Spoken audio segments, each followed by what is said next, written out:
Uneducated పీపుల్కి next labour వాళ్ళకి సంక్షేమ పథకాల రూపంలో న్యాయం జరిగింది. మరి ఎప్పుడు చూసినా ఎక్కడ ఏ రాష్ట్రం చూసినా వాళ్ళే ఎక్కువ ఓట్లు వేస్తారు, కానీ ఎడ్యుకేషన్ పీపుల్సే ఎక్కువ ఓట్లు వేయరు కదా. అందుకే అదే నేను చెప్తాను కదా, వాళ్ళే అన్ఎడ్యుకేటెడ్ పీపుల్ లేబర్స్ ఓటింగే పెరిగింది అనుకోండి. ఎడ్యుకేషన్ పీపుల్ మరి ఎందుకు ఓట్లు వేయరు అనుకుంటున్నారు జగన్ గారికి ఎడ్యుకేషన్ పీపుల్ ఓట్లు వేయరని నేను అనట్లేదు. ఓట్లు వేసినా ఈ ఓట్ని ఆ లేబర్ ఓట్లు డామినేట్ చేస్తాయి. వాళ్ళిద్దరినే స్పెసిఫిక్గా వారిద్దరు పేర్లే అంటున్నారు మీరు. వీళ్ళు లేబర్ వాళ్ళు అన్ఎడ్యుకేషన్ పీపుల్ అంటున్నారు. ఎడ్యుకేషన్ పీపుల్స్ కూడా ఎందుకు ఎక్కువ ఓట్లు వైసీపీకి వెళ్ళాయి అంటున్నారు? ఎడ్యుకేషన్ పీపుల్ వైసీపీకి వేయరని నేను అనట్లేదు. వైసీపీకి వేసినా ఈ ఎడ్యుకేషన్ పీపుల్ యొక్క ఓటింగ్ శాతం అనేది వైసీపీకి తక్కువ ఉంటుంది. ఎందుకు తక్కువ ఉండదు? తక్కువ ఎందుకు ఉంటుంది అంటే రకరకాల కారణాలు ఉన్నాయి. మళ్ళీ మనం ఆ టాపిక్లోకి వెళ్ళామంటే చాలా ఒకటి పిఆర్సీలు అని, నెక్స్ట్ జాబ్ క్యాలెండర్లు అని, నెక్స్ట్ జాబ్స్ అని, నిరుద్యోగ భృతులు ఇవన్నీ కట్ అయ్యాయి. ఇప్పుడు జాబ్స్ వాలంటరీ వ్యవస్థ దేశంలోనే కొత్తగా ఎక్కువ జాబులు క్రియేట్ చేసింది కదా వాలంటరీ వ్యవస్థ. అలాగే డిఎస్సి కానీ గ్రూప్స్ కానీ కానిస్టేబుల్స్ కానీ ఇప్పుడు మొన్న డిఎస్సి చేశాడు కదా నోటిఫికేషన్. అవును, అవన్నీ వచ్చాయి. వారి ఎలక్షన్ కోడ్ ఎప్పుడు వస్తుంది? ఆ ఎగ్జామ్స్ ఎప్పుడు పెడతారు? పెట్టినా సరే కానీ ఇప్పుడు అయితే ఎగ్జామ్స్ ఎలక్షన్ తర్వాత అయితే నోటిఫికేషన్లకి టైం డిఫరెన్స్ ఎంత వచ్చింది? కోర్టులో కేసు పడుతుంది తెలుసా? టైం డిఫరెన్స్ అనేది ఒక వాలంటరీ వ్యవస్థ కూడా వచ్చింది కదా. వాలంటరీ వ్యవస్థ అది వేరే, అది దాని పే స్కేల్ వేరే. వాలంటరీ వ్యవస్థ అది వన్ ఆఫ్ ది మంచిది. ఆ కాన్సెప్ట్ అయితే బాగుంది.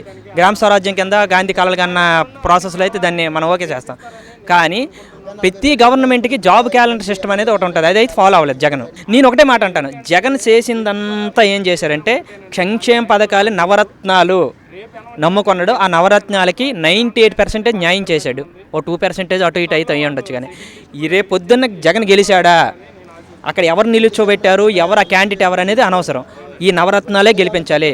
ఒకవేళ జగన్ ఓడిపోయాడా, కక్షా రాజకీయాలు కుటుంబాలు ఇవి జగన్ ఓడిస్తాయి. అంతకుమించి ఏం లేదు. ఇక జగన్ గెలిచాడంటే డెవలప్ చేశారని ఇదని అదే దృష్టిలో పెట్టుకుని కూడా ఓటింగ్ గెలిస్తే నేను విశాఖలోనే నేను ప్రమాణ స్వీకారం చేస్తా, అక్కడి నుంచే పరిపాలన రాజధాని చేస్తా అంటున్నాడు. అది కాన్ఫిడెన్స్.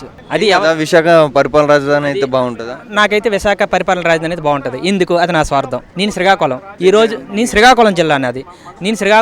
శ్రీకాకుళం మా ఇంటికి 98 కిలోమీటర్లు విశాఖపట్నం. ఇప్పుడు నేను ఈ కృష్ణకాంత్ పార్కులో ఇక్కడుండి నా శ్రీకాకుళం జిల్లా అని చెప్పుకోవడానికి నాకు సిగ్గాదు. అంత అన్డెవలప్డ్ డిస్ట్రిక్ట్ శ్రీకాకుళం. ఇప్పుడు కూడా ఆ జిల్లా అని చెప్పుకోవడానికి మాకు సిగ్గేస్తుంది. అలా తయారు చేశారు రాజకీయ నాయకులు. ఇప్పుడు జగన్ ఏమంటున్నారంటే విశాఖ చాలా అభివృద్ధి చెందింది. కార్మిక పరంగా, కంపెనీల పరంగా చూస్తే అటు ఓడరేవులు, అలాగే ఐటీ కంపెనీలు పెట్టడానికి మంచి విస్తరణగా ఉన్నాయి, బాగున్నాయి. హైదరాబాద్ కంటే చాలా ఇంకా అభివృద్ధి చెందుతుంది అని అంటున్నాడు. విశాఖపట్నం అంత భారీ ప్లేస్లు అయితే లేవు. అది సెకండ్ క్రియేట్ చేసుకోవచ్చు ఆ పొలాలంటే అటువైపు వెళ్ళి. కానీ నేనేమంటానంటే నా స్వార్థ పరంగా విశాఖ ఏదో ఒక రాజధాని అయితేనే నాకు ఇష్టం, బాగుంటుంది. ఇక కర్నూలు అవ్వాలా, 3 రామారావు చెయ్యాలా, అవి నాకు అనవసరం. 3 రాజధానులు ఏంటనేది విశాఖపట్నం అయితేనే నాకు ఓకే. అలాగే ఇప్పుడు పవన్ కళ్యాణ్ మీద ముద్రగడ పద్మనాభం ఇద్దరు కాపు నేతలు, ఇప్పుడు పవన్ కళ్యాణ్ కాపు, ఇద్దరు కలిసి పోటీ చేస్తే ఎవరు గెలుస్తారు? ముద్రగడ పద్మనాభం అనేవాడు అతను కాపుని ఓన్ చేసుకునే వ్యక్తి, కాపే అని. ఇక్కడ పవన్ కళ్యాణ్ వచ్చేసరికి అన్ని కులాలు, ఇక్కడ కాపాలు ఏదైనా అన్ని కులాలు టచ్ చేస్తూ కుల రాజకీయాలు కాదు. పవన్ కళ్యాణ్ చాలా సార్లు అన్నాడు, కాపు ఓట్లు పోవడం వల్లనే నేను ఓడిపోయా అని చాలా సార్లు అన్నాడు. అలాగే ఇప్పుడు ఆయన కూడా అసెంబ్లీ ఎదిరించుకుంటున్నా అంటే పీఠాపురంలో ఎక్కువ కాపు ఓట్లు ఉన్నాయి, నేను అక్కడ నుంచి పోటీ చేస్తా అని అనుకుంటున్నాను. ఈ పవన్ కళ్యాణ్ ఉన్న మైనస్ పాయింట్ ఏంటంటే ఒక మీటింగ్లో మాట్లాడిన మాట ఇంకో మీటింగ్లో పొంతన ఉండదు. అవి మనం ఒప్పుకోవాల్సిందే. వాటి వల్ల కొంత రాజకీయంగా కొంత వందతనాన్ని పోగొట్టుకున్నాడు పవన్ కళ్యాణ్. ఇప్పుడు ఈ మాట మీద ఆడిన తర్వాత ఇంకో వేరే మీటింగ్లోకి వెళ్ళి వేరియేషన్ వచ్చేస్తుంటది. అంతకుమించి మరి దీని గురించి మాట్లాడుకోవట్లేదు. ఎమ్మెల్యేగా చూడబోతున్నాం పవన్ కళ్యాణ్ ఎక్కడ సీన్ నిలబడతాడు అనేది తెలిస్తేనే దాన్ని చెప్పగలం.